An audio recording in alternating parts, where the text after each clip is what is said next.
Mesdames, Messieurs, bonjour. Merci de nous rejoindre sur Eden TV, Diaspora FM et de prendre rendez-vous de ce premier numéro de Dimanche politique pour le compte de l'année 2016. Nous recevons aujourd'hui une personnalité de la société civile, un observateur international de plusieurs élections en Afrique. Avec cette personnalité sera question d'aborder l'ambiance préélectorale au Bénin. Vous le savez, cette émission intervient à un moment où la Sénat, la Commission électorale nationale autonome Sénat, l'organe mis en place au Bénin pour organiser les élections, invite les présidentiables, les candidats à l'élection présidentielle de 2016 à venir déposer leur dossier. Eh bien, on va parler des conditions du déroulement de cette opération. On parlera également de cette coalition mise en place par l'ancien président du Bénin, le président Nicéphore Dieudonné Soglo, avec la participation de plusieurs autres personnalités. Le Front anti-Zinsou, cette initiative répond-elle à la démocratie? On prendra l'avis de notre invité. Et puis, il sera également question de l'utilisation des biens de l'État aux fins électoralistes. Nous allons également aborder la question de la problématique des projets de société, l'électorat qui n'a toujours pas droit au contenu des projets de société de ceux-là qui aspirent à diriger le peuple béninois. Pourquoi on assiste à une absence de débat sur le contenu de ces projets de société? L'avis de notre invité est donc attendu dans un instant. Et puis en inter-actualité, vous le savez, le Niger s'apprête à se rendre aux urnes, mais avec un candidat en prison, en l'occurrence le principal adversaire du président de la République, l'ancien président de l'Assemblée nationale, Hama Amadou. Nous prendrons également l'avis de notre invité sur cette question. Voilà l'essentiel des sujets que nous allons aborder avec notre invité pour le compte de ce premier numéro de Dimanche politique, une plateforme mise en place par Eden Télévision et Diaspora FM 102.3. Tous les dimanches avec James William Agbagidi. James, bonjour. Bonjour, Tranquille Akad Benotin. Bonjour à tous nos amis auditeurs de Diaspora FM et à tous les téléspectateurs de Eden TV. Naturellement, puisque c'est le premier numéro de cette année, je présente vos vœux et les miens, bien entendu, et de celles de toute l'équipe de Dimanche politique à l'ensemble des téléspectateurs et des auditeurs. Et je les remercie de leur confiance renouvelée à notre émission. La personnalité que nous recevons ce matin pour vous est née vers 1956 à Porto Novo. Elle a effectué ses études primaires à Porto Novo et à Savet, les études secondaires globalement à Cotonou. Et puis, il est technicien du froid et de l'électricité à la base. Aujourd'hui, il est administrateur des organisations de la société civile. Il a été, chose plutôt inhabituelle, mannequin. Il a travaillé, en tout cas, il a officié dans le Men's Club que certains vont peut-être reconnaître. Et également avec Jackson Gangbo, vous vous souvenez peut-être là aussi. Il a été également acteur et metteur en scène quand il était encore au collège. Et il a donc conduit plusieurs troupes théâtrale dont il a été également membre. Il est au Togo, il a été porte-parole de l'association des métis togolais auprès du président Eyadema. Il y avait crise au Togo à l'époque, c'est là que débute son parcours associatif.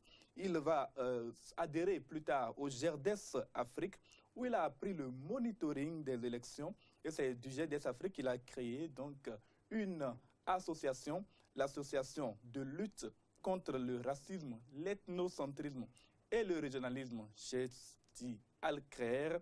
Et donc, il se revendique aujourd'hui politique, mais pas politicien. C'est une personnalité que vous avez certainement déjà reconnue. C'est monsieur Martin Assoba qui nous fait l'honneur d'accepter notre invitation pour le premier numéro de Dimanche politique pour le compte de cette année 2016. Martin Assoba, bonjour et merci de votre présence chez nous. Bonjour à vous, chers journalistes et les opérateurs de l'ombre, qui sont les techniciens. Bonjour à toutes les spectatrices et spectateurs de Eden TV et de Diaspora, et la radio Diaspora que je capte tout le temps. Et puis, je présente mes bonnes et heureuses années au peuple béninois tout entier et aux politiciens et tout en leur demandant la santé pour nous tous, pour nos différentes familles, pour nos différents responsables des institutions, au chef de l'État, le président, au chef de l'État sortant, le président Dr Boni Yahi, et demande que, après la santé, que nous puissions cultiver la paix. La paix et rien que la paix pour notre pays. Surtout par rapport au temps qui court et à la période dans laquelle nous sommes. Santé et paix.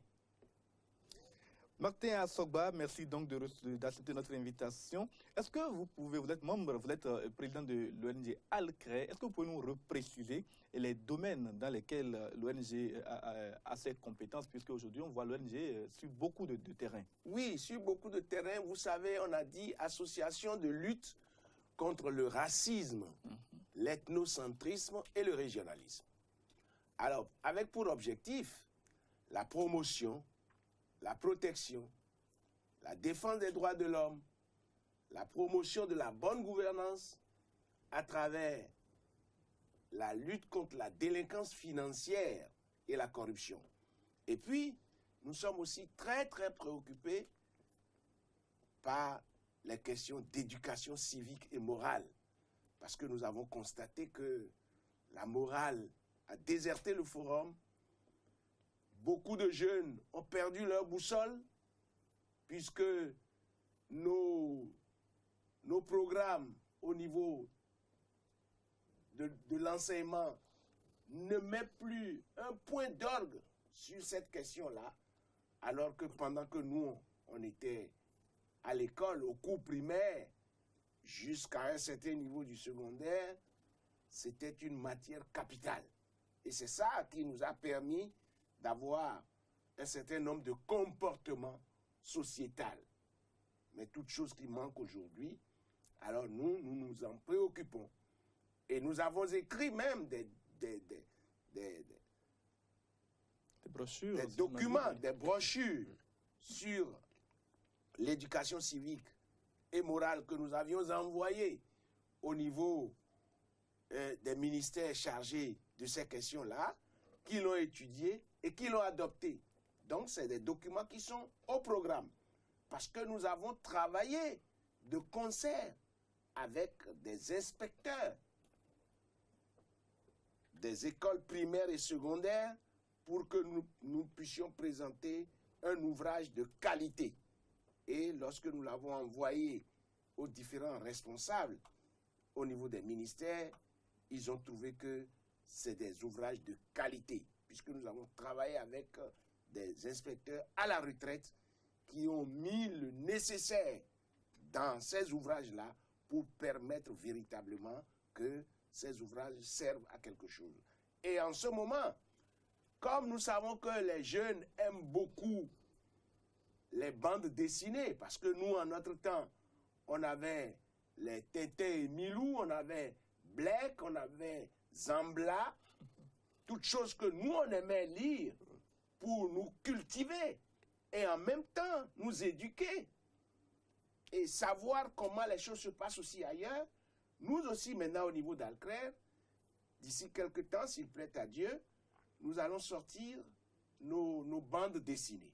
Nos bandes dessinées que nous avions fait en 4 tomes. On aura l'occasion d'en parler, M. Martin Assogba. Vous êtes le président de l'ONG Alcré, mais pour financer toutes ces activités, pour réaliser ces documents et tout, il faut de l'argent. Est-ce l'argent des politiciens que vous utilisez pour faire ça ou carrément c'est sur fonds propres?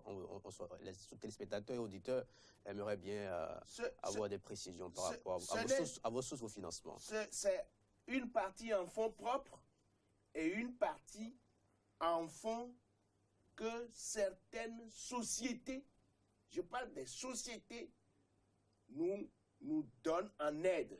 Je veux parler par exemple de Oryx. Non, vous ne pas citer des sociétés. Bon, d'accord. Il y a des sociétés qui nous aident à faire notre travail une fois qu'ils ont étudié que c'est bon. C'est tout comme aussi les partenaires techniques et financiers. Voilà, ceux-là, par exemple, vous pouvez les citer. Bon, voyage, je veux vous parler par exemple des Pays-Bas qui nous a donné 1,409 milliard sur 3 ans pour faire le travail que nous faisons au niveau de la participation des citoyens au choix des politiques publiques de développement à la base. Nous avons OSIWA, nous avons, dans le cadre des élections, nous avons le PNUD qui nous vient en aide au niveau de notre plateforme dont nous sommes membres. Il y a OSIWA, je l'avais dit tantôt, il y a aussi la coopération suisse. Voilà des gens qui nous aident. Nous ne sommes pas à la solde des partis politiques. Pas du tout. Ce n'est pas parce que ces partis politiques sont nos ennemis. Au contraire, nous travaillons avec ces partis politiques, nous échangeons avec eux, nous nous donnons de mutuels conseils. Donc, nous sommes avec tout le monde. Nous sommes avec tout le monde parce que nous avons dit que c'est une association qui lutte contre toute forme de discrimination. Et nous luttons aussi beaucoup pour la promotion de la femme. Il faut que nos femmes aussi évoluent. Est-ce qu'on vous audite? Puisque vous avez parlé de milliards et quelques, comment contrôler vos gestions? Qui contrôle vos gestions? Monsieur le journaliste, mais ça, ce n'est pas une question à poser. Aucun partenaire ne pourra mettre ses sous à votre disposition et qui ne viennent pas. Pour commencer, les sous sont mis à disposition sur la base d'un programme. Et l'argent qui est prévu pour acheter, par exemple, un bic, ne doit pas aller acheter une feuille. Les audits se font régulièrement parce que c'est mis dans les contrats blanc sur noir. Lorsque vous ne respectez pas le contrat, à tout moment, on peut suspendre le contrat. Et vous voyez, le nombre de personnes qui gravitent autour d'Alcré, les consultants, mes cadres, mes éminences grises qui sont avec moi. Alors là, je vous dis, je veille au grain et chacun joue son rôle. Alors, monsieur... Le comptable joue son rôle, les chargés de programme jouent leur rôle, les coordonnateurs jouent leur rôle et nous sommes avec plus de 1150 ONG de base. Parce que si vous faites un petit calcul, nous avons 15 associations par commune qui travaillent avec nous. Et tout cela, nous leur envoyons des petits financements par rapport à leur cahier de charges. Et nous avons des contrats avec près d'une trentaine de radios locales dans le cadre de la communication. On attend la signature du contrat avec Diaspora FM 102.3. Mais si vous voulez faire un contrat avec Diaspora FM, avec Alcré, vous n'avez qu'à nous envoyer une lettre d'intention que moi je vais donner au service chargé de la communication qui va analyser le dossier et s'il y a une ouverture, ça ne tardera pas. On pourra vous la donner parce que nous faisons les choses sur appel à candidature. Ça ne tardera pas et vous avez... Nous ne faisons pas du gré à gré. Vous suivez bien Diaspora FM et vous savez que c'est une radio de qualité. Nous allons continuer cette émission. Monsieur Asogba, un téléspectateur qui a vu la bande-annonce de cette émission, a envoyé une question qui est possiblement embarrassante. C'est vous qui allez voir. Il souhaiterait savoir pourquoi, depuis 1994 que vous avez créé Alcré, il n'y a pas de renouvellement à la tête de l'association. Ah non, les gens n'ont rien compris. Il y a de renouvellement. Nous avons un conseil d'administration. Il y a une présidente de notre conseil d'administration. Je joue le rôle du directeur exécutif et porte-parole. Mais j'ai été longtemps président de l'association, mais c'est pour cela que les gens continuent pas m'appeler président. Ne l'êtes plus. Je ne suis plus président, mais je suis le directeur exécutif et porte-parole de l'association. Qui est l'actuel président? Je dis une présidente du conseil d'administration. À partir du moment où notre conseil d'administration a une présidente, on ne peut pas avoir deux présidents dans une même association. Donc, moi, il m'est dévolu désormais, depuis plus d'1 an, le rôle de directeur exécutif et porte-parole. Mais on peut dire que c'est peut-être un jeu de chaises musicales. Les pouvoirs ont été transférés, puisque vous êtes toujours celui que l'on voit le plus quand on parle d'Alcrer. Oui, c'est vrai, vous avez raison, mais je vais vous renvoyer plutôt à aller faire une enquête autour de ceux qui sont dans Alcrer. Parce que, vous savez, les questions de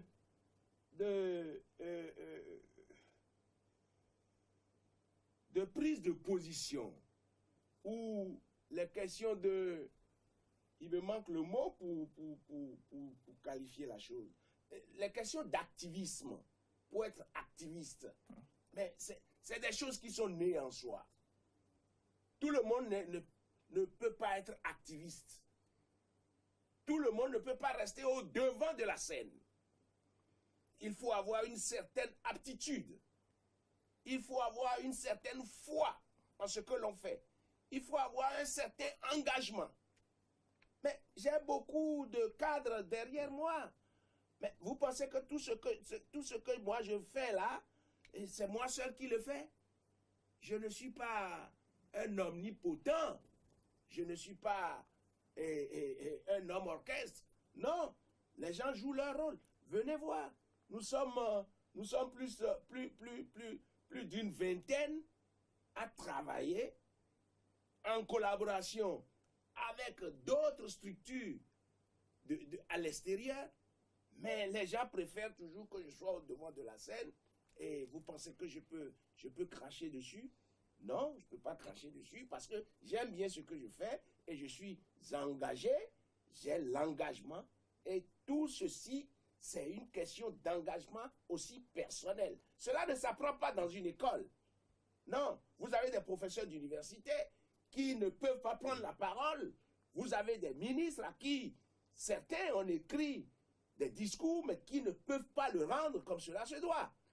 Et vous savez, moi, dans ma jeunesse, je vous le disais tout à l'heure hors antenne, moi, j'ai été un sac au dos. J'ai été un sac au dos. Qu'appelez-vous sac au dos? Sac au dos, c'est-à-dire que j'ai été à l'école pour avoir de l'instruction, j'ai été à l'école pour avoir de l'éducation, mes parents aussi m'ont donné de l'éducation, mais je suis resté dans la société, j'ai été à l'école de la vie.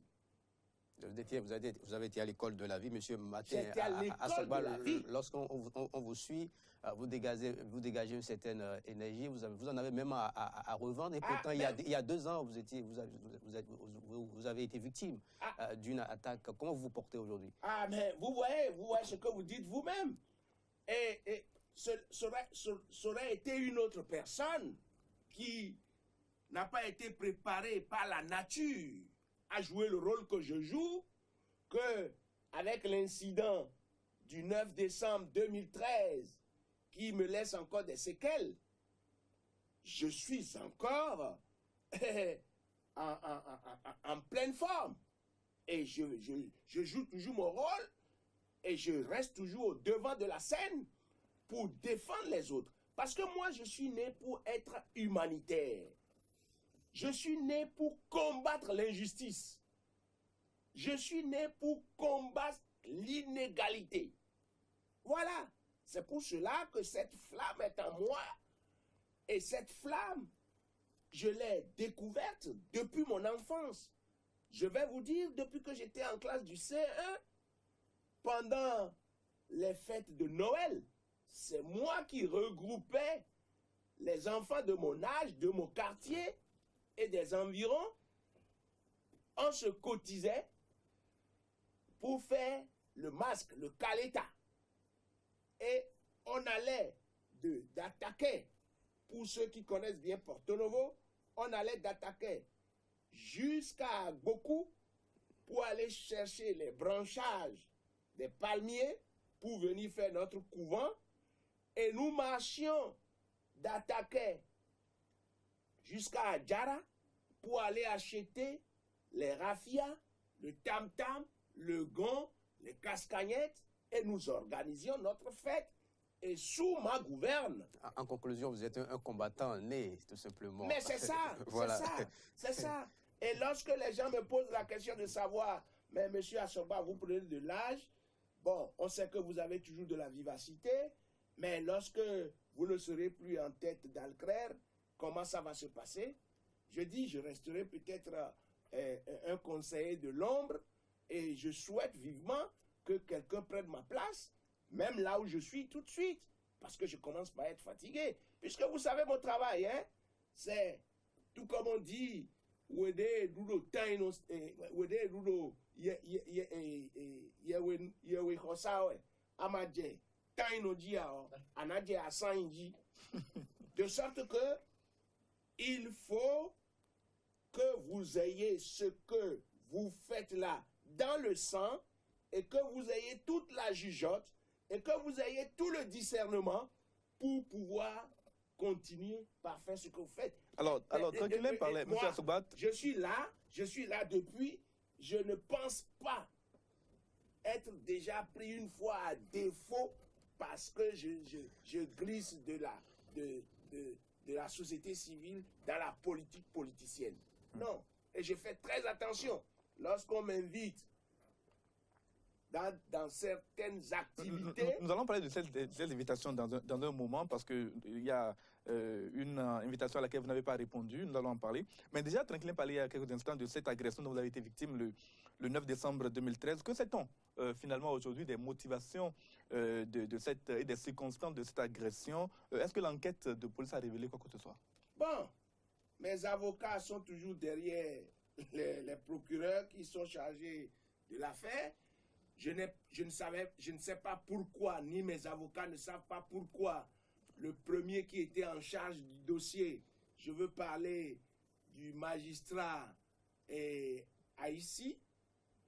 Dassi Apollinaire, qui conduisait bien le dossier, mais à un certain moment, il a été l'objet de pression et d'affectation.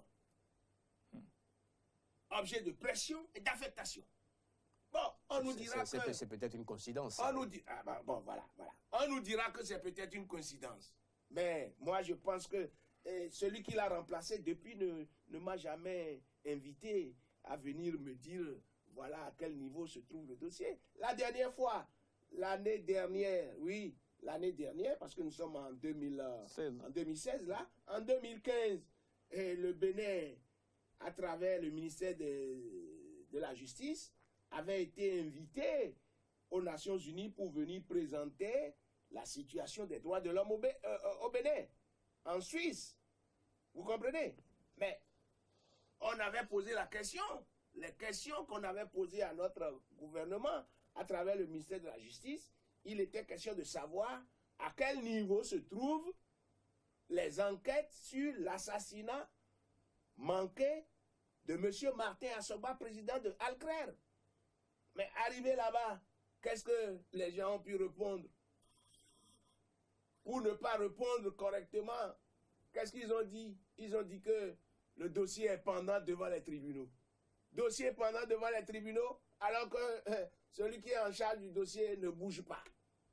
Mes avocats ont demandé... Mais la justice ne fait pas son travail dans la presse, ne fait pas son travail tout auprès de l'opinion publique. Peut-être que c'est une enquête qui est plutôt discrète. Oui, mais une enquête discrète, mais la victime doit être quand même informée régulièrement pour être sûr que justice lui sera rendue un jour. Il y a des enquêtes qui ont duré beaucoup plus longtemps que ça. Oui, mais nous avons demandé, mes avocats ont demandé devant moi un certain nombre d'interpellations d'une certaine personne. Mais ces personnes n'ont jamais été interpellées. Est-ce que c'est le rôle de l'avocat d'identifier ceux qui doivent être interpellés? Ah, mais parce que la personne a fait une déclaration qui a obligé les avocats à demander au juge de bien vouloir interpeller ce dernier pour qu'il vienne lui aussi faire sa part de déclaration. Ce qui est normal. N'oubliez pas qu'aux premières heures, de mon assassinat manqué, le 9 décembre 2013, n'oubliez pas que le directeur de la police nationale a eu à dire qu'il connaissait mes assaillants. N'oubliez pas ça. J'étais encore dans la salle de la radiographie quand lui déclarait ça. Et aux populations, aux gens qui étaient venus à mon secours pour savoir si j'étais mort ou si j'étais encore vivant, il a eu à déclarer ça à travers un certain nombre de presse. Et après, on a eu à livrer un certain nombre de personnes à la justice. Après enquête de ceux-là, la justice les a lâchés. Alors que le premier responsable de la police nationale, l'ancien, à l'époque là, celui qui était là, a eu à dire qu'il connaissait mes assaillants. Bon, voilà que ceux qu'on a fait arrêter, ceux qu'on a fait arrêter ont été relaxés. Et il faut bien que je sache un jour ceux qui... Puisque le dossier, les autorités béninoises ont... Et pour quelle cause est-ce que ceux-là qui sont venus jouer ce sale rôle, qui voulaient atteindre à ma vie et m'éteindre, est-ce que ceux-là, ils sont venus de leur propre chef ou ils ont été commandités? C'est ce que là, les enquêtes vont justement révéler, vu que mais les enquêtes piétinent, les commanditaires de l'agression dont vous avez été victime, si commanditaires... Tant que je serai vivant, monsieur le journaliste, je vais toujours remuer la cendre. Je vais toujours remuer la cendre, parce que c'est moi, c'est de moi qu'il s'agit, c'est de ma vie qu'il s'agit, c'est de l'avenir de mes enfants qu'il s'agit. Et c'est de l'avenir de certains citoyens et citoyennes de la société béninoise qu'il s'agit. Parce que, au moins, il y en a, lorsqu'ils ont des soucis, lorsqu'ils ont des problèmes, ils viennent vers moi pour que je réfléchisse ensemble avec eux pour trouver des solutions à leurs problèmes. Monsieur Martin Assogba, vu que les commanditaires de l'agression dont vous avez été victime ne sont toujours pas identifiés, si commanditaires, n'avez-vous pas peur pour votre sécurité, puisque votre véhicule garé devant notre bureau ici à Cotonou, je n'ai pas vu de garde-corps dans votre véhicule. Ne prenez-vous pas de risque en circulant sans garde-corps après cet événement malencontreux? Vous pensez qu'après ça, je ne devais pas prendre mes précautions aussi? Ah, mais j'ai pris mes précautions aussi. À tout point de vue, alors. À tout point de vue, j'ai pris mes précautions. Vous pouvez nous en dire plus? Non, j'ai pris mes précautions. Si quelqu'un tente encore, oh là là, mon cher ami, si quelqu'un tente encore, oh, mon Dieu, j'ai pris mes précautions. Alors, de toute façon, vous avez manifesté à cette époque-là, à votre retour de France, votre mécontentement pour le sort qui vous a été fait durant votre séjour en France à l'occasion de l'évacuation sanitaire. C'était à propos des frais d'accompagnement qui n'avaient pas été versés. En tout cas, on n'a pas très bien compris. Est-ce que vous avez obtenu les éclaircissements que vous avez demandé? Et à l'époque, vous aviez dit qu'on avait versé de l'argent à votre épouse et que si les éclaircissements ne vous permettaient pas de comprendre, vous n'alliez pas toucher à cet argent-là. Qu'en est-il aujourd'hui? Vous avez peut-être en son temps, vous n'étiez pas informé. Ça fait, vous les journalistes, vous êtes teigneux, hein? Vous êtes teigneux à tout point de vue, c'est normal, vous êtes dans votre rôle, je suis aussi dans le mien, et les frais d'accompagnement qui n'avaient pas été, et qui ne m'avaient pas accompagné, comme cela devrait se faire, et que c'était mes enfants et mon jeune frère à Paris qui se sont occupés de cela, au retour, ils ont fini par me payer. Ils ont fini par me payer. Et puis, je l'avais déjà annoncé dans certaines presses. Je l'avais annoncé à l'occasion de plusieurs conférences de presse. Puisque à chaque fois quand je suis devant vos caméras et micros, vous voulez toujours savoir. C'est normal. C'est normal. Je n'aurais pas peur de répéter non plus. Parce que nous sommes dans une société où nous recherchons la bonne gouvernance et la transparence. Absolument. Voilà, il n'y a pas de problème. Donc, ça a été déjà réglé. Lorsqu'on a fini de parler de votre actualité, monsieur Martin Assogba, je rappelle à nos téléspectateurs qui s'apprêtent à quitter leur maison qu'ils peuvent continuer de suivre l'émission Dimanche politique dans leur véhicule en captant Diaspora FM 102.3. On va aborder l'ambiance après-électorale. Vous dirigez une ONG fortement impliquée, vous l'avez rappelé, dans la lutte contre le racisme, l'ethnocentrisme et le régionalisme. Et quelles sont les mesures que vous envisagez, M. Martin Assogba, ou que vous envisagez prendre, en tout cas pour que ces genres de choses ne se passent pas pendant cette période de pré-campagne? Nous sommes dans la sensibilisation, l'information, le contact avec les populations et dans la dénonciation. Lorsque nous constatons que certaines choses négatives perdurent, nous sommes obligés de faire des dénonciations. Et en ce moment précis, il y a beaucoup de choses qui se disent sur la candidature d'un présidentiable.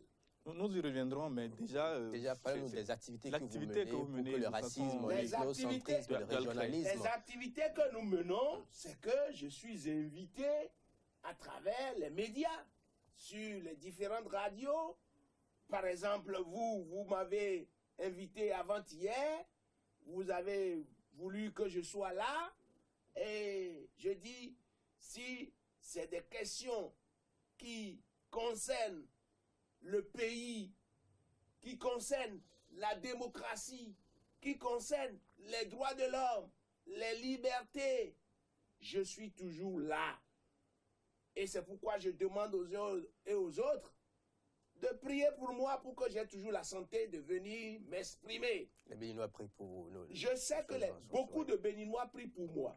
Il y a certaines inimitiés, c'est normal parce que nul n'est parfait, hein, mais il y a beaucoup d'amitié.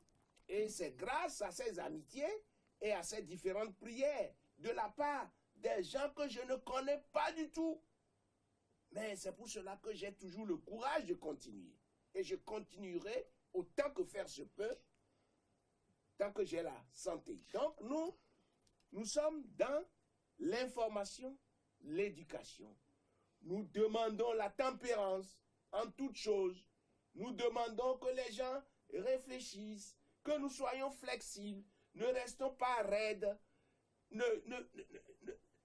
recherchons la cohésion nationale, recherchons l'unité, parce que notre hymne national nous le recommande vivement. Martin Assogba, parlons maintenant de cette actualité. Depuis quelques semaines, des voix s'élèvent pour protester contre la candidature du Premier ministre Lionel Zinsou à la présidentielle de 2016. Cette fronde a culminé ces derniers jours avec la rencontre initiée par le président Nicéphore Dieudonné Soglo au Chant d'Oiseau, au cours de laquelle plusieurs personnalités politiques et de la société civile se sont exprimées là encore contre cette candidature. Mais on ne vous a pas vu, on a vu des gens de la société civile, mais on ne vous a pas vu à cette rencontre. Pourquoi n'y étiez-vous pas? Bon, premièrement, merci beaucoup. Premièrement, je n'ai pas été invité. Si j'étais invité, j'allais demander le sujet. Et selon le sujet, j'allais me présenter ou non. Dans le cas d'espèce, bien que je ne sois pas là-bas, j'ai eu les échos de ce qui s'est dit là-bas. Je ne peux pas dire que ce qui s'est dit là-bas, que c'est de très bonnes choses à entendre. Mais des gens ont des raisons, certaines raisons qu'ils devraient mettre devant. Monsieur Martin Assogba, oui. vous avez dit que vous auriez été absent si on vous avait invité, si vous saviez que les choses ne seraient pas claires. À cette occasion-là, on a vu des personnalités politiques qui ont dit quelques jours plus tard que, attention, qu'elles étaient présentes, elles n'avaient pas connaissance du sujet. Il y en a d'autres qui se sont exprimés même sur place, qui ont protesté, qui sont partis avant la fin de la rencontre. vous, si vous aviez été invité néanmoins et que ne vous avez pas expliqué, est-ce que vous n'y seriez quand même pas allé, par courtoisie vis-à-vis de l'ancien président Nicéphore Soglo? Et quelle sera votre réaction une fois dans la salle de Chant d'Oiseau? Le président Soglo, vous savez, il est comme un père à moi. Vous comprenez? Il est comme un père à moi. Mais je dis, si j'étais invité, j'allais chercher à savoir de quoi allons-nous discuter. Oui, il y avait un autre jour. Un autre jour, tranquille, on avait dit qu'on allait opiner sur la situation sociopolitique du pays. On allait opiner sur la perspective de la prochaine élection. Les questions qui concernent la période, qui concernent notre pays. Absolument, il y avait un autre jour. Sans grande précision, c'est ce qui a été dit. Sans grande précision. Dans ce cas-là, je serais allé. Je serais allé, mais j'aurais quitté avant terme. Parce que quand on va commencer un certain nombre de discours que moi je vais juger, moi, de désobligeants, ou qui ne concordent pas avec mes aspirations, qui ne concordent pas avec la culture de mon organisation, je me serais extrait avant terme. Néanmoins, peu après la réunion, cette réunion-là, la presse s'en est inquiétée. On ne vous a pas entendu. Ce jour-là, vous auriez pu peut-être donner une conférence de presse, vous auriez pu peut-être avoir une action. On ne vous a pas entendu, une partie de la presse a demandé pourquoi vous êtes resté silencieux. Depuis, déjà avant même cette réunion-là, il y a eu déjà des propos. Nous allons parler de ces propos-là dans un instant, mais la presse s'est inquiétée de savoir mais pourquoi Martin Assogba, qui est président de l'ONG, qui lutte contre le régionalisme, l'ethnocentrisme, le racisme et autres, ne réagit pas. Vous êtes même apparu à la une de plusieurs journaux, je citerai Notre Voix, je citerai le Cas de Vérité et d'autres, qui donc vous ont interpellé très directement. Qui m'ont interpellé directement. Ça c'est vrai. C'est certains journalistes qui m'ont fait l'honneur de m'appeler pour dire, mais président, vous êtes interpellé. Même j'ai été interpellé dans un autre journal, Nouvelle Expression, par Monsieur Désiré Vaudonon, qui m'a interpellé pour dire comment se fait-il que je suis silencieux, comme les autres aussi l'ont dit. C'est vrai. Pour prendre certaines positions, il vaut mieux mûrir ses idées d'abord. Il ne faut pas se jeter précipitamment dans les choses. Parce que nous, au niveau d'Alcrève, nous avons une certaine maturité. Nous sommes matures. C'était au début de notre organisation qu'on se jetait sur les choses de manière pas bien encadrée. Mais aujourd'hui, nous réfléchissons. Mais après que même avant, la rencontre de l'Infosec, c'est l'Infosec, le Chant d'Oiseau a eu lieu quand? C'était lundi dernier. Est-ce que vous vous souvenez de la date? En début de semaine. C'était le 5 janvier, le mardi 5 janvier. C'était le mardi 5 janvier. Absolument. Nous avons vu que le thermomètre est en train de monter.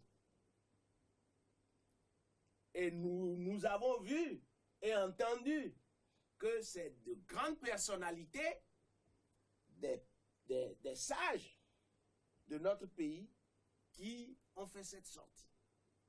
Qu'est-ce que nous avons fait après? Nous n'avons pas les moyens financiers pour donner une conférence de presse, mais nous nous sommes réunis pour prendre un communiqué. J'ai le communiqué devant moi. Non, quand vous dites que vous n'avez pas les moyens financiers pour organiser une conférence de presse, la presse vous accompagne. Lorsque vous invitez la presse, généralement, on se déplace sans contrat et puis on arrive, on couvre. Oui, ça c'est voilà, vrai. donc, pour certains. Attention, pas pour tous. Mais et je profite pour dire merci à ceux-là. Je dis merci à ceux-là. Pour certains, pas pour tous. Doit-on comprendre que désormais, lorsque vous nous invitez, on doit exiger de l'ONG à Alcrève des formalités commerciales avant de couvrir? Ah non! Quand certaines presses prennent de l'argent pour venir couvrir vos activités, que d'autres n'en prennent pas, cela pose un problème. Restez dans la ligne dans laquelle vous êtes. Peut-être que c'est la mauvaise ligne. Ah non, non, c'est la bonne ligne. C'est la très bonne ligne continuez comme ça. Continuez comme ça. Donc, on a dit pour certains, pas pour tous. Et le certain là... On va poursuivre le débat juste après l'émission. Donc vous avez rendu public un communiqué. Le certain qui prend là, ils ne sont pas nombreux. Hein. Ils ne sont pas nombreux. On en reparle. Vous Donc, avez rendu public un communiqué pour donner votre point de vue sur la rencontre de... Pour éviter que certains prennent, désormais, nous sommes tous des confrères. Et il faudrait que vous nous accompagniez, comme d'habitude. Et vous le faites. Certains là, il ne faut pas en tenir grand compte. Donc, nous avons pondu un communiqué qui a été diffusé gracieusement par toutes les presses écrites. Eux au moins ne prennent pas. Pas toutes les presses écrites. Non. Ça dépend des événements aussi. Ça dépend des événements. Si nous voulons faire une activité qui concerne le programme dans lequel nous sommes, les fonds sont là pour ça. Vous comprenez? Absolument. Ah oui, il faut faire la distinction des choses. Il y a des activités que nous faisons qui ne sont pas financées par les partenaires. Mais quand nous avons des financements en matière de communication sur ces activités programmées, je vous ai dit que nous avons des contrats avec certaines radios sur des thématiques bien précises. Monsieur Mathias Vous Sogba. comprenez?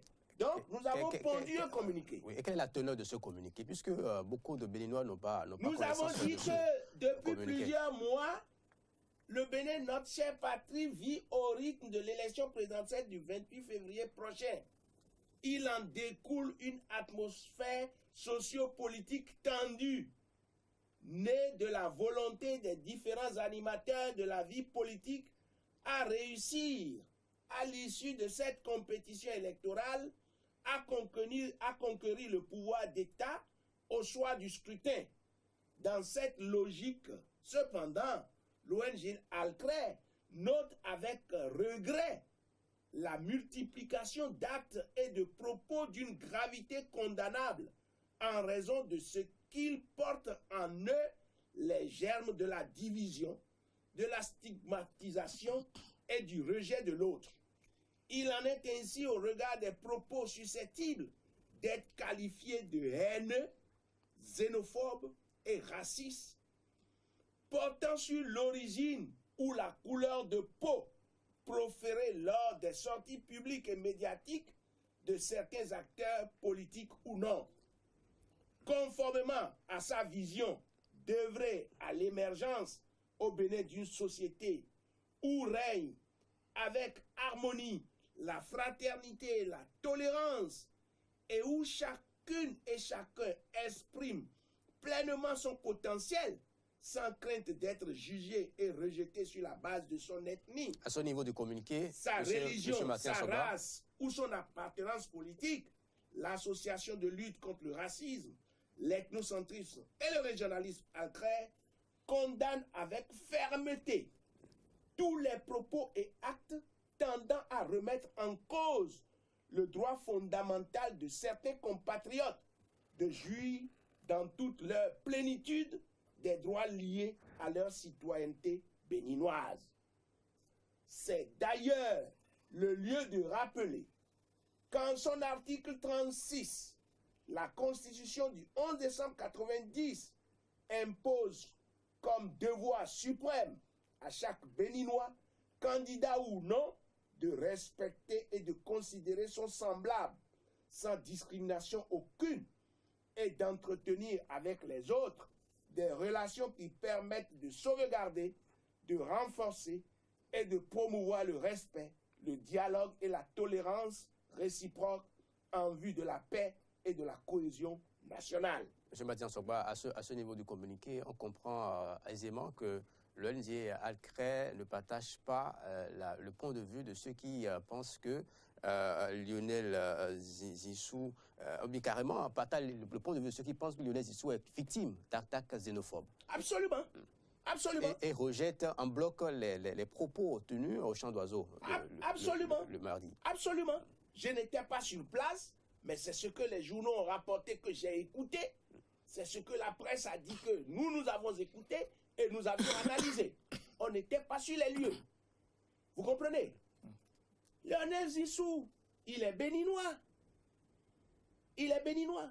Et il y a eu une seconde rencontre encore au Chant d'Oiseau avec des têtes couronnées ou la chefferie traditionnelle venue des collines pour demander au papa de M. Lionel Zinsou de venir prouver sur pièce la nationalité de son fils.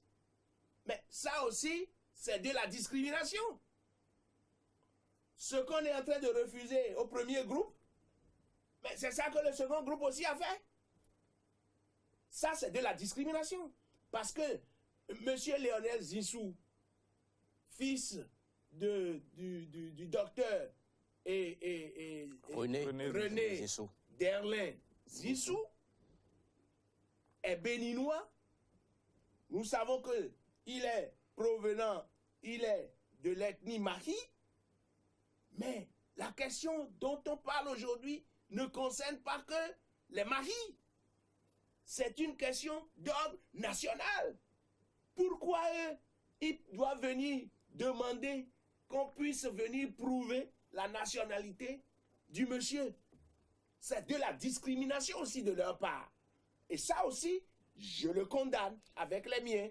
Alors, ce n'est pas normal. Mathias Sogba, il faut quand même... Ceux dont les gens ont peur, et qu'ils ne disent pas peut-être, c'est que la manière dont M. Lionel Zinsou a été introduit pour être le candidat des FCBE, c'est ça qu'il faut qu'on dise. Lionel Zinsou est béninois. Ça devrait être le problème des forces pour un Bénin émergent. Pourquoi les autres s'en mêlent? Ça devait être un problème pour ceux qui sont dans le regroupement. Vous dites que pourquoi les autres s'en mêlent. Mais n'oubliez pas que le FCBE, tel qu'on nous le dit, est un conglomérat de mouvements et de partis politiques au nombre de 82. Et ceux-là qui parlent, vous ne savez peut-être pas de quel... Et n'oubliez pas que le président Nicéphore Soglo, son parti est dans le FCBE. Même si... Pas vraiment. Attention, même si à des temps donnés, il y a eu des désamours, il y avait eu de l'amour.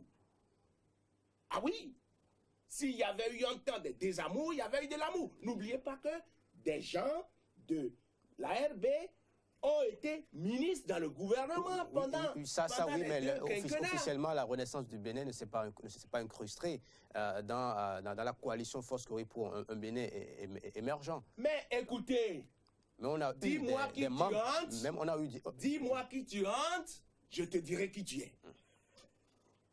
Vous comprenez? Dis-moi qui tu hantes, je te dirai qui tu es. La FCBE, le regroupement, le consortium, FCBE, le conglomérat des 82 mouvements, n'ont-ils pas fait une faveur à FCBE? À la Renaissance du Bénin. À la Renaissance du Bénin? Alors, vous voulez me dire quoi? Alors, monsieur Mathias Sogba, il faudrait...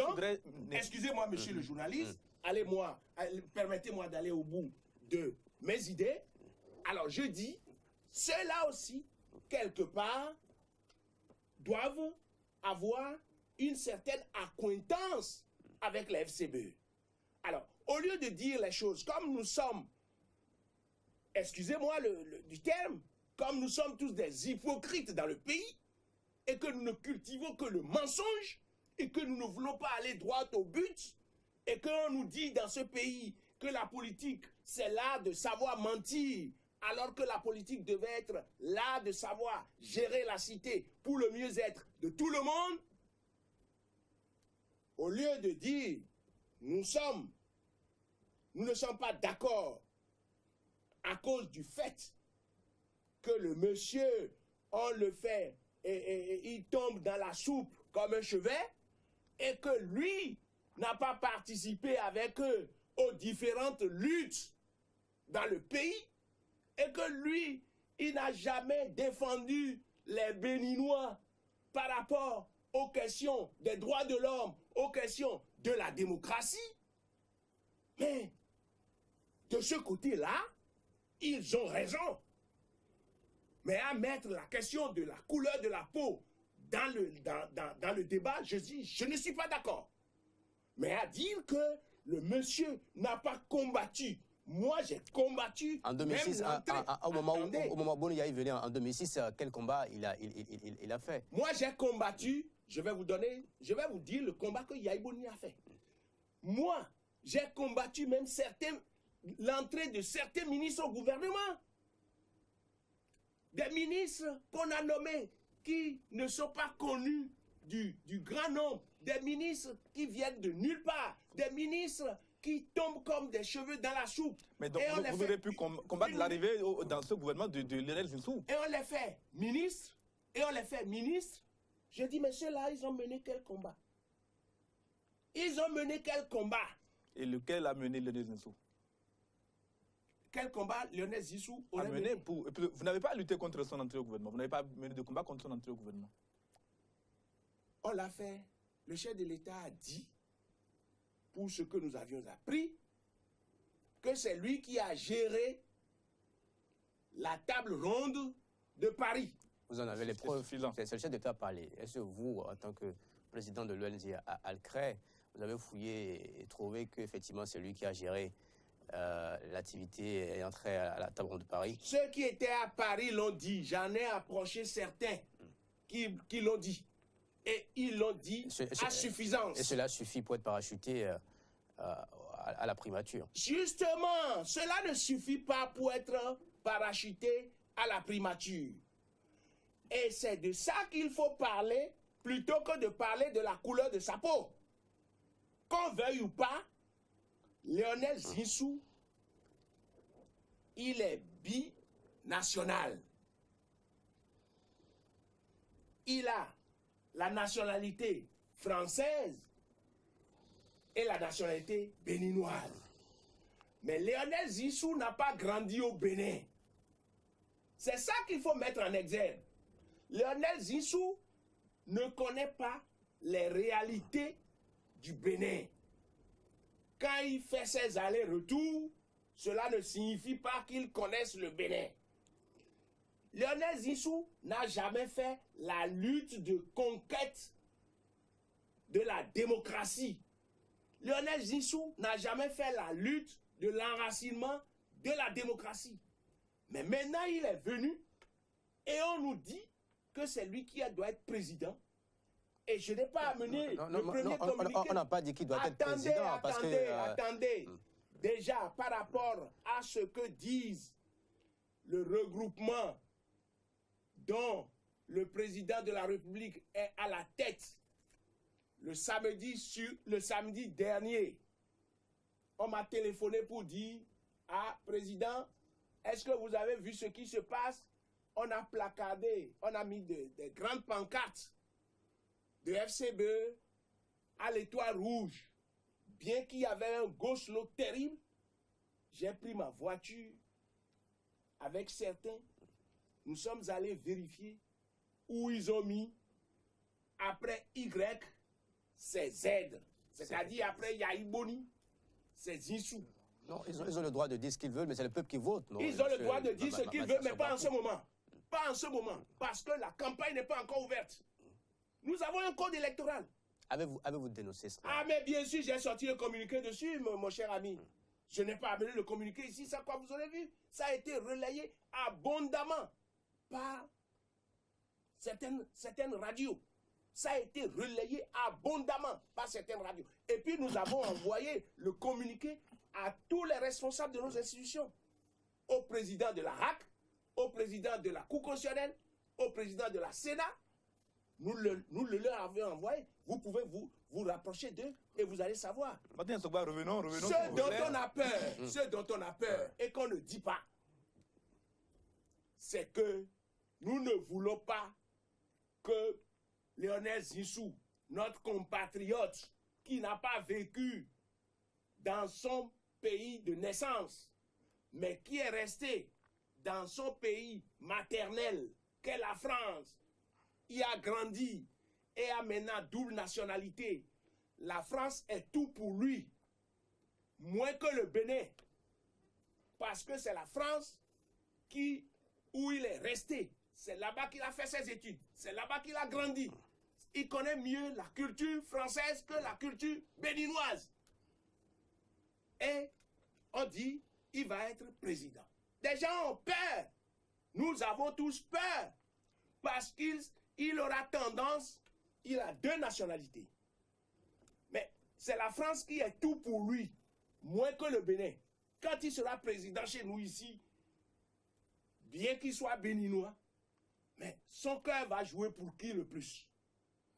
Son cœur va jouer pour quelle nation le plus? Monsieur Bastien Sogba, a-t-on besoin de d'organiser un rassemblement, une coalition anti-Zoussou pour dire non à cela? C'est dans les urnes, il s'agit de former un bloc. Et c'est ça que je dis que ce n'est pas normal. Vous ne m'avez pas laissé continuer. Non, on a compris l'idée générale du communiqué. Non, vous n'avez pas encore tout compris. On a compris. Non. Je vais vous dire.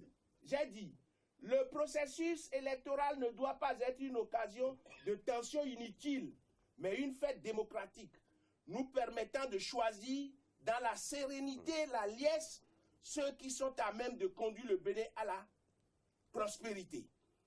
En comprenant les craintes légitimes de certains compatriotes relatives à certaines candidatures dont la finalité ne serait pas le développement du Bénin, l'ONG Alcré exhorte les partis et alliances politiques en compétition à mettre un point d'orgue à gagner les cœurs des Béninois à travers la vulgarisation de leurs projets de société pour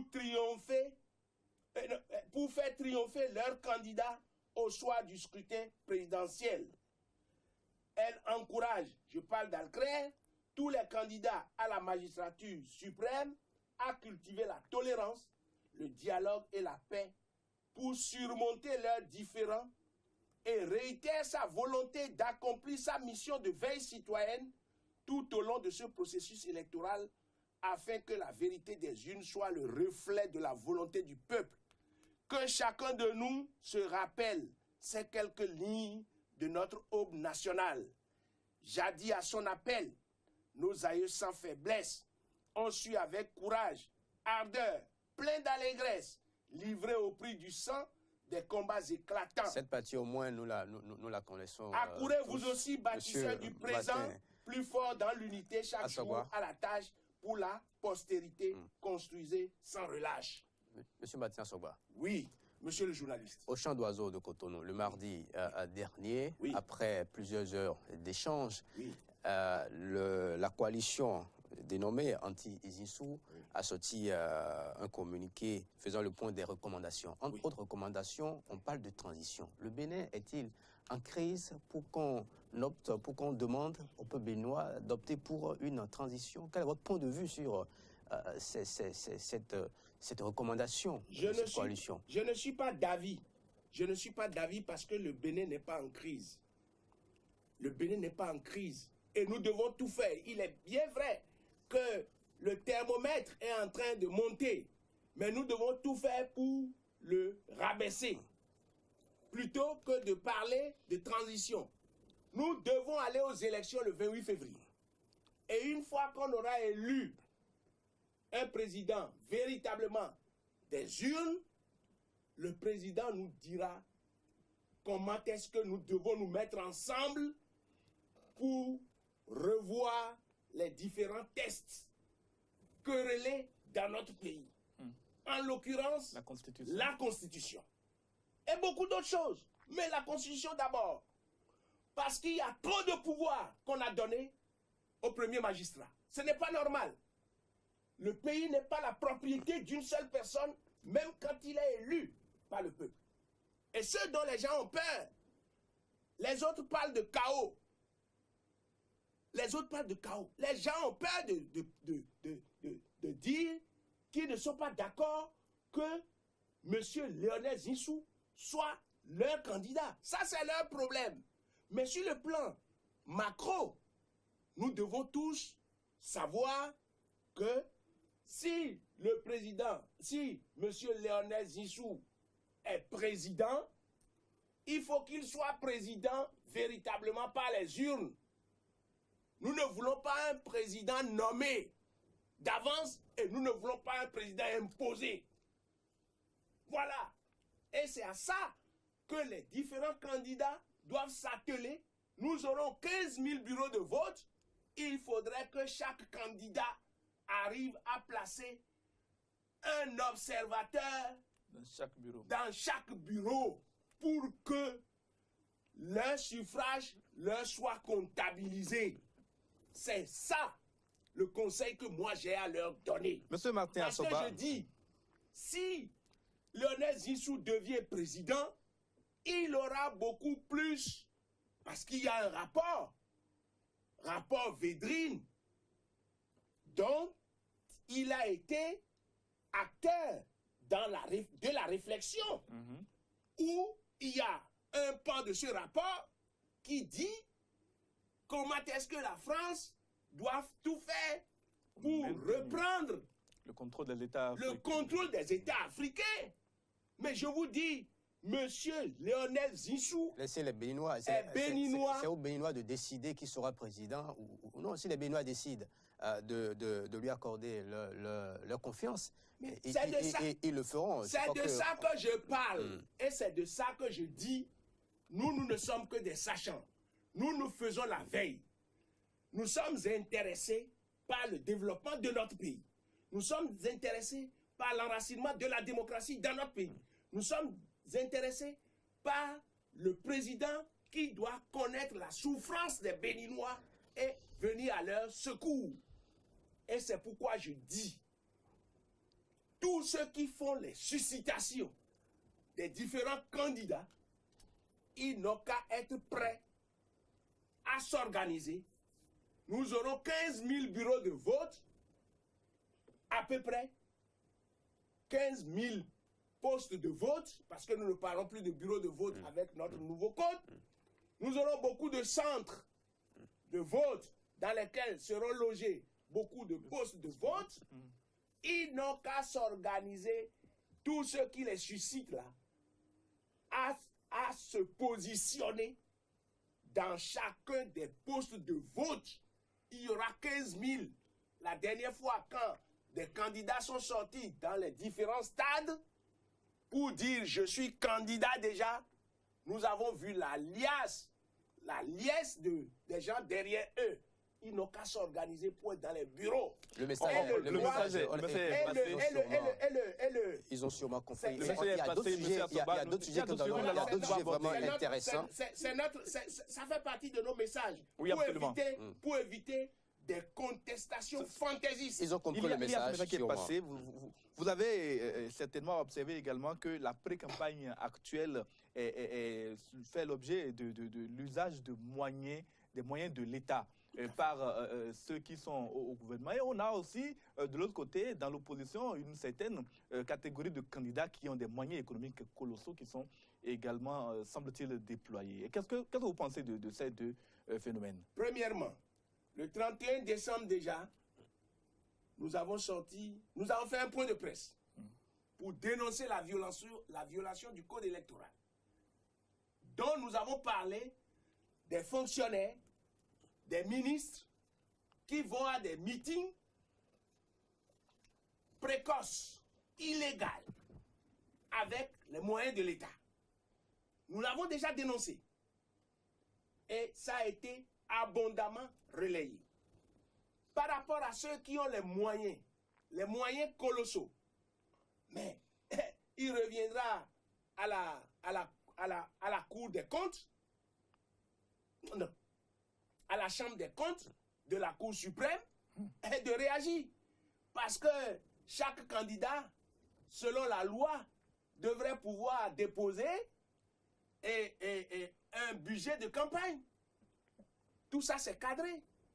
Mais dans notre pays, nous avons des députés que nous payons gracieusement et qui, parmi eux, ont pris leur manteau de députés pour devenir des opérateurs économiques et qui prennent les marchés publics et qui, même parfois, prennent l'argent mais ne font pas les travaux. Il y en a parce qu'il y a un député qui passe sur l'une des antennes de télévision de notre pays, pour ne pas citer Golf, et qui dit que des députés qui ont pris des marchés par rapport à la construction de l'immeuble qui doit abriter l'Assemblée nationale, qu'ils paieront. Et le préfet de l'Ouémé Plateau aussi le dit. Donc, ces députés que nous payons gracieusement, qui nous prennent quand même des lois, mais eux-mêmes, politiciens, ne respectent pas ces lois-là sur le terrain.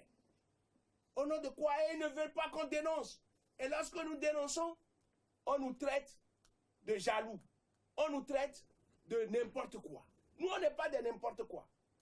Nous ne sommes pas de n'importe quoi. Nous jouons notre partition. Et nous le savons, M. Mathias. Et nous allons jouer notre partition à fond. Donc, les dépenses qui se font là, mais c'est à la Chambre des comptes de la Cour suprême et de sortir le communiqué. Et d'interpeller les justement gens. Les candidats. Oui, d'interpeller les différents candidats. À présent des projets de société, voilà. Si vous le permettez. Monsieur Mathias Sogba, il y a bien quelques documents faisant office de projet de société de la part des candidats, de la part de ceux-là qui aspirent à gouverner le Bénin, mais globalement, le débat est quasi inexistant sur le contenu de leur projet. D'abord sur les projets de société et après sur le contenu. Comment vous l'expliquez? Ah, mais vous savez, les gens viennent vendre du vent.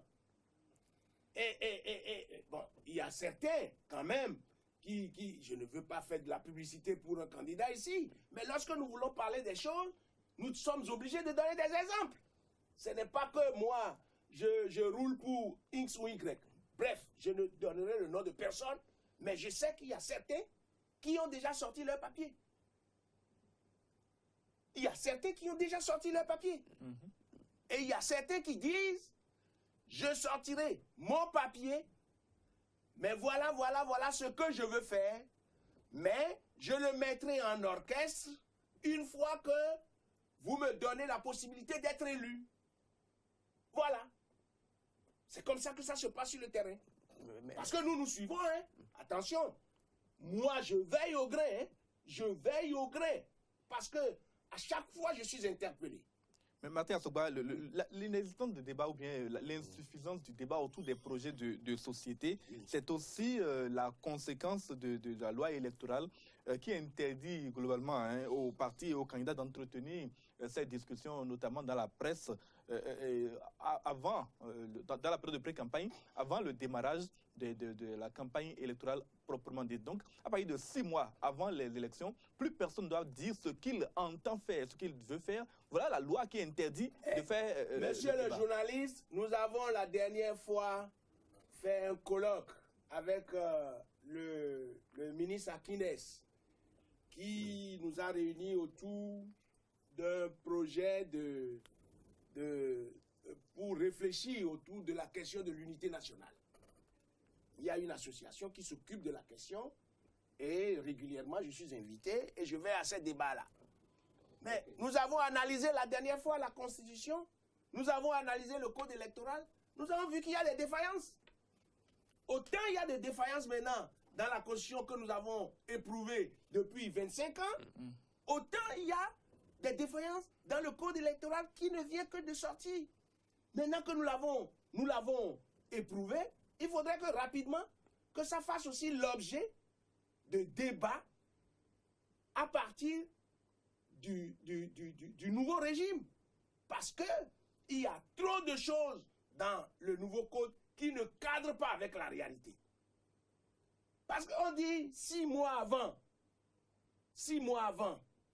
l'ouverture officielle de la campagne, que personne n'a le droit de distribuer ceci, n'a le droit de parler de Sine. Or, depuis près d'1 an, les gens en parlent abondamment. Pourquoi ne pas faire comme les autres pays où 1 an avant, on ouvre la campagne? 1 an avant, on ouvre la campagne pour permettre aux gens de s'extérioriser, de présenter leur projet de société et que les gens réfléchissent autour. Ah oui, parce que ça, ce code-là, par rapport à ces paragraphes-là, c'est inadapté aux réalités du terrain. Et pourtant, ça frise. Et pourtant, c'est des intellectuels du Bénin qui ont réfléchi sur le code et qui l'ont voté. Oui, mais intellectuels, ils ne sont pas Dieu. Ils ne sont pas Dieu. Et tout être, toute œuvre est perfectible. C'est le refus de ne pas le parfait qui sera le drame. Voilà. Maintenant que nous avons remarqué, il y a M. Imoru qui travaille, il est à l'Assemblée, qui nous a fait une belle présentation par rapport à ce code-là et les défaillances du code qui ne cadrent pas avec les réalités. Et il y avait son, comment on l'appelle, son pas contradicteur, je vais dire, mais celui qui l'a complété, M. Olinde, qui aussi, le document existe. Le document existe. Je ne savais pas que vous allez poser des questions sur ces aspects-là. Autrement dit, je vous aurais amené ces documents-là. Nous avons tous ces documents. Parce que nous, quand nous allons à ces assises, nous amenons toujours les documents. Nous avons une bibliothèque parce que des étudiants viennent faire des recherches chez nous. Vous comprenez? Donc, c'est des choses à revoir. M. Martin Assogba, on a commencé par... Le drame, c'est que c'est des politiciens eux-mêmes qui ont écrit ces lois-là. Ce n'est pas eux qui sont à l'Assemblée là-bas. C'est eux qui animent la vie politique, non? Eux-mêmes connaissent leurs habitudes, mais ils ont mis autre chose. C'est de l'hypocrisie. Ce n'est pas deux choses, c'est de l'hypocrisie. C'est de la tromperie, c'est de la duperie du peuple. Oui, ils savent que la chose ne peut pas se faire comme ça, mais ils consignent ça comme ça. Qui veulent tromper. Vous et nous enregistrons depuis quelques jours des promesses des candidats à l'élection présidentielle du Bénin. Certains disent qu'une fois qu'ils seront élus, ils vont entreprendre des réformes constitutionnelles. D'autres parlent de la création de 500 000 emplois en 5 ans et du remboursement des spoliés de ICC et services. Toutes ces promesses, qu'est-ce que cela qu'est-ce que ça vous dit? La refonte des tests est une obligation. C'est de ça qu'on parle. La refonte de notre constitution, c'est une obligation. La refonte de notre code électoral, c'est une obligation. Mais pour ceux qui disent, je vais créer 500 000 emplois, je vais payer ICC services, je vais créer 10 000 emplois. Écoutez, il y a un éminent politicien qui a dit dans ce pays que les promesses électorales n'engagent que ceux qui y croient. Et je suis certain qu'aujourd'hui, le Béninois n'est plus au biberon. Le Béninois n'est plus au biberon en matière de politique et en matière de réflexion, en matière de promesses. Cela signifie exactement quoi? Cela signifie que tous ceux-là qui pensent tromper les pauvres populations en surfant sur le fait qu'on nous dit que nous sommes à 80% analphabètes, mais nous ne sommes pas bêtes, il y a des éclairés dans la société. Il y a des mieux éclairés même dans ces analphabètes que ceux qui se disent intellectuels, qui ont des raisonnements plus pointus, plus corrects que ceux-là qui se disent même les docteurs en ceci, les docteurs en cela, et tout le monde veut devenir docteur. Docteur pour soigner qui et quoi? Pour soigner la République. Non, pour diagnostiquer les maux. Non. C'est pour soigner leur poche.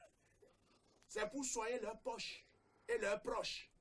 Point barre. Martin Assogba, parlons du processus électoral, le processus tel qu'il se conduit aujourd'hui. Il dit 500 000 ceci, 2 000 cela, zéro. Et on ne sait jamais, ils peuvent avoir les moyens. Je sais que les Béninois ne pourront pas suivre ça. Parce que le pays est complètement déchiqueté. Hein. sur le plan financier. Qui l'a déchiqueté? Mais le gouvernement qui est resté 10 ans, vous me demandez qui l'a déchiqueté. Vous êtes un étranger? Vous ne donneriez aucune mauvaise note au gouvernement qui l'ont précédé, ceux de Soglo, ceux de... Les choses sont allées de mal en pire. Mais justement, on ne va pas mettre... Aujourd'hui, nous n'avons plus une administration. Nous n'avons plus une administration. Disons-nous la vérité. Écoutez, pour mon âge, je voyage, je vais, je reviens. Je vais aller faire des études. Je vais aller prendre des connaissances d'ailleurs. Je vais aller voir comment les choses se font ailleurs. Et je reviens chez moi. Je suis là. Je sédentarise ici. Donc, laissez-moi vous dire que nous n'avons plus d'administration. Quand vous écoutez les médias, les revendications aujourd'hui, au niveau du ministère de l'Intérieur, où on dit celui qui doit occuper telle place doit avoir bac plus 5. Et c'est quelqu'un qui a le BEPC qu'on a mis là. C'est pas moi qui suis allé contrôler pour dire. Hein. C'est des gens qui ont passé des concours et qu'on a mis à la disposition de ce ministère qui dit ça. Hein. Et ils n'ont pas dit ça dans les 4 murs. Ils ont dit ça sur les médias. Hein. Les bandes sont là. Hein. En conclusion, selon vous, l'administration n'existe plus, elle est déchiquetée. Je vous ai dit que l'administration est déchiquetée. C'est bien noté. J'ai parlé avec une haute autorité la dernière fois. Permettez-moi de ne pas donner son nom. Je m'excuse. C'est très important. Oui, on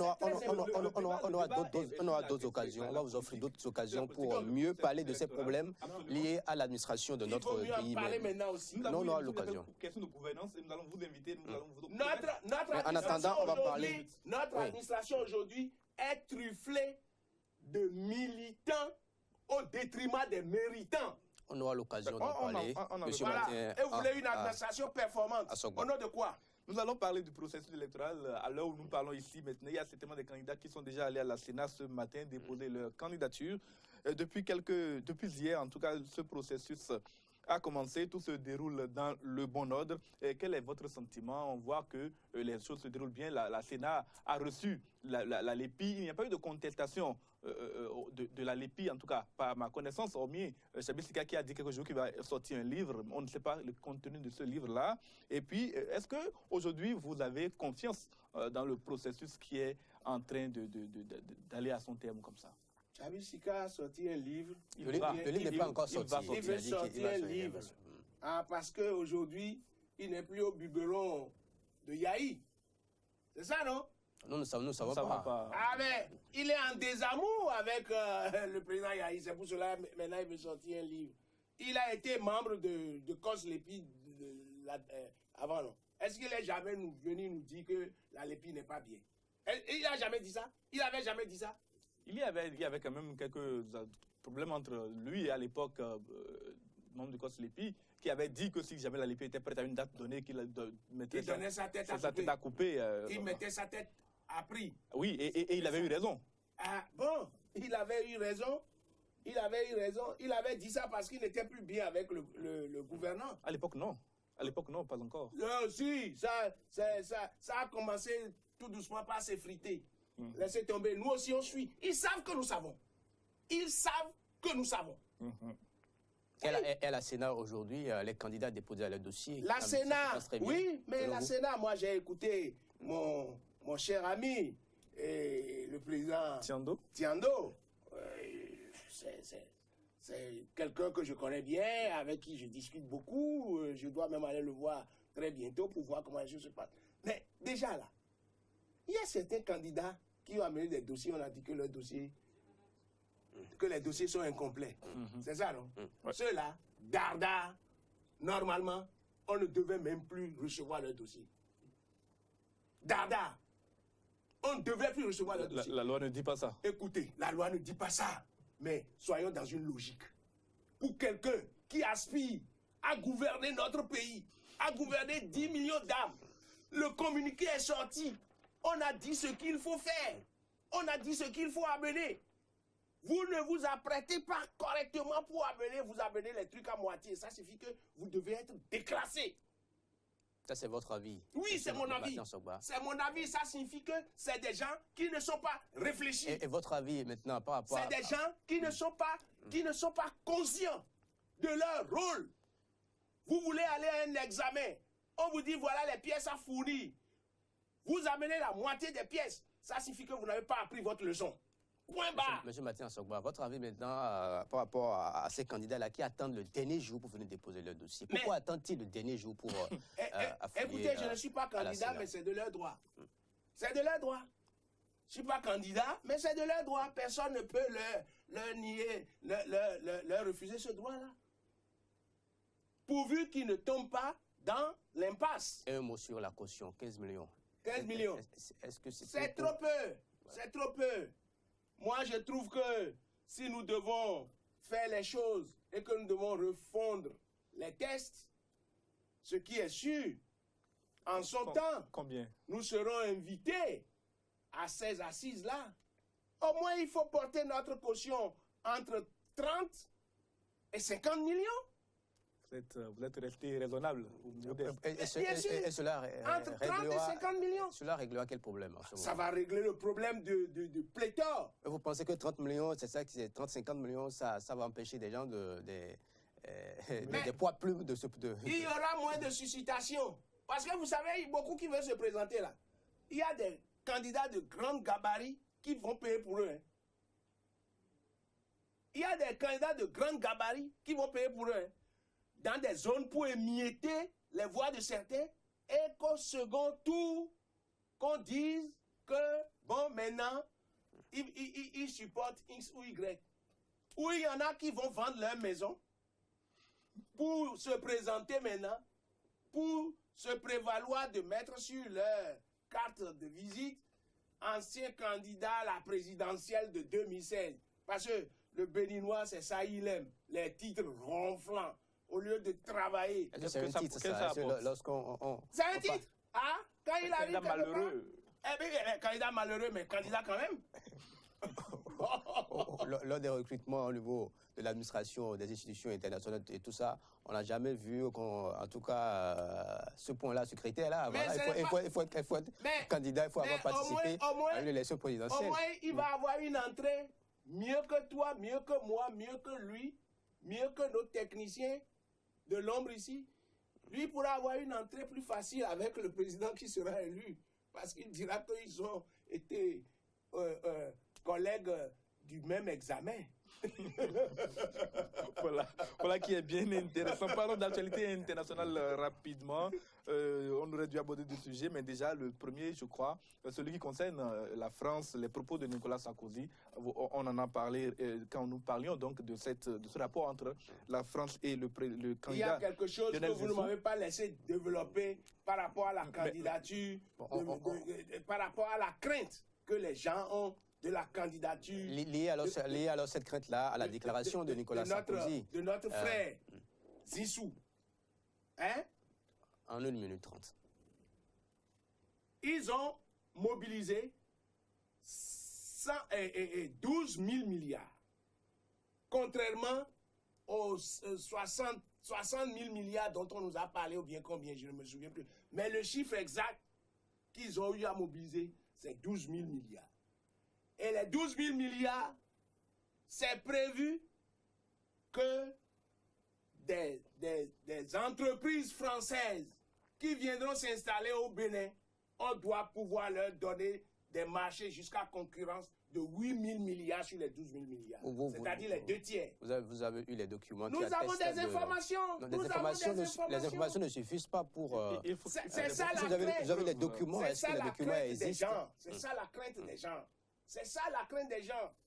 C'est parce que les entreprises françaises sont en train de prendre les marchés aux Béninois, c'est ça?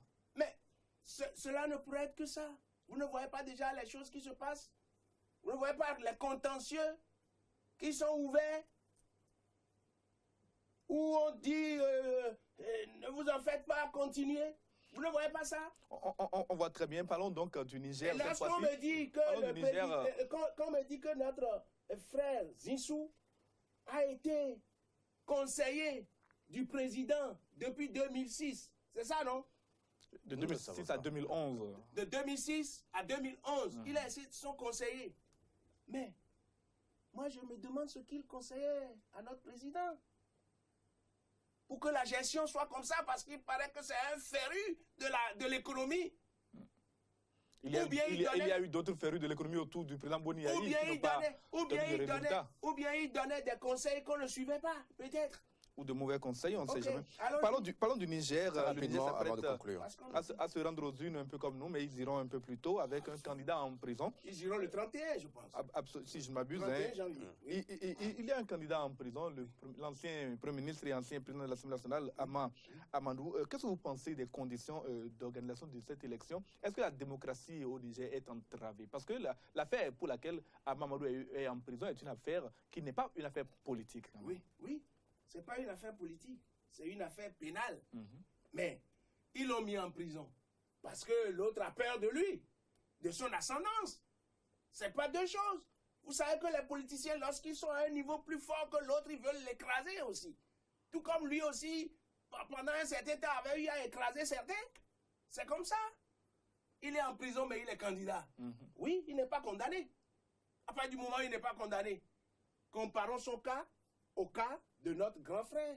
Et c'est Foufa Bohou ici, qui était en prison, mais qui a été candidat à la députation et a été élu. La députation et les présidentielles, ce n'est pas...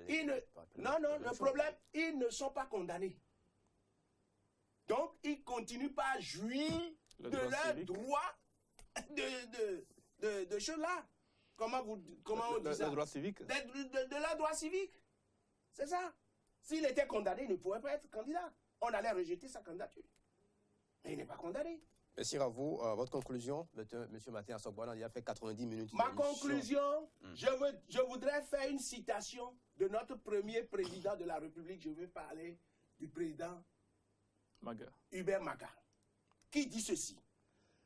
Et je parle à tout le monde et à nous-mêmes. Je parle aux différents responsables chargés d'organiser les élections. Je parle au futur président de la République.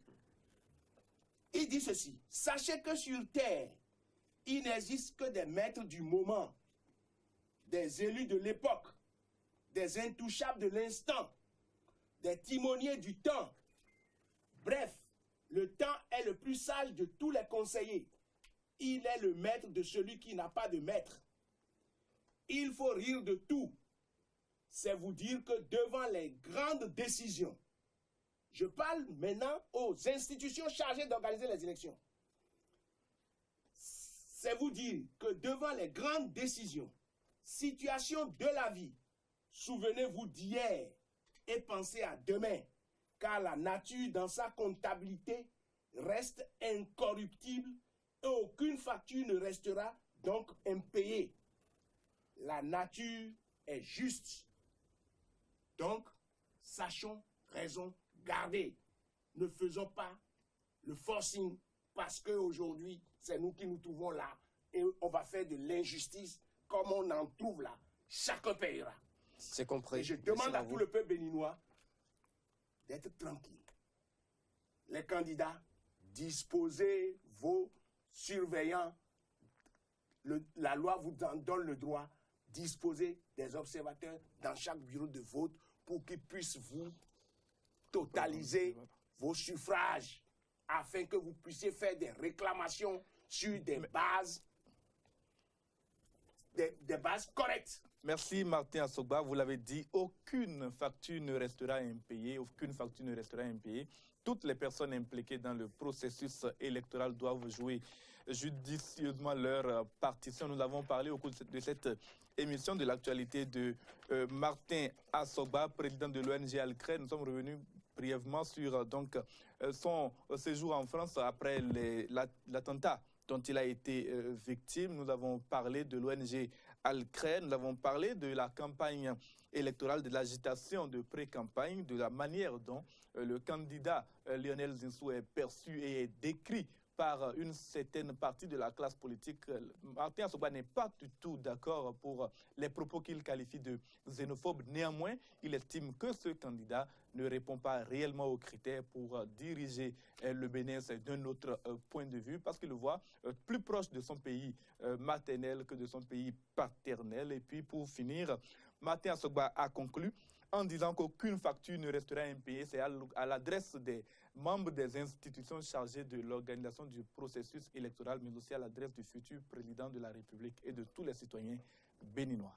Merci à vous, James William Ogbagidi. Faut-il le rappeler, Martin Assogba est le président de l'association de lutte contre le racisme, l'ethnocentrisme et le régionalisme Alcrel, est né vers 1956 à Porto Novo. Vous l'avez indiqué dans l'introduction, il a effectué ses études primaires à Porto Novo et les études secondaires à Cotonou. Et les porte-parole, son parcours associatif, porte-parole de l'association des métis togolais auprès du président Yadima au Togo, adhérent au GDS Afrique, où il a appris le monitoring des élections, puis il a créé l'ONG Alcrel en 1994, Observation internationale des élections, membre de la plateforme des organisations de la société civile pour les élections du Bénin. Téléspectateurs de DEN Télévision, auditeurs de Diaspora FM, c'était Dimanche Politique. Prenez les autres rendez-vous pour la rediffusion sur Diaspora ce soir à 22h, 21h sur DEN Télévision.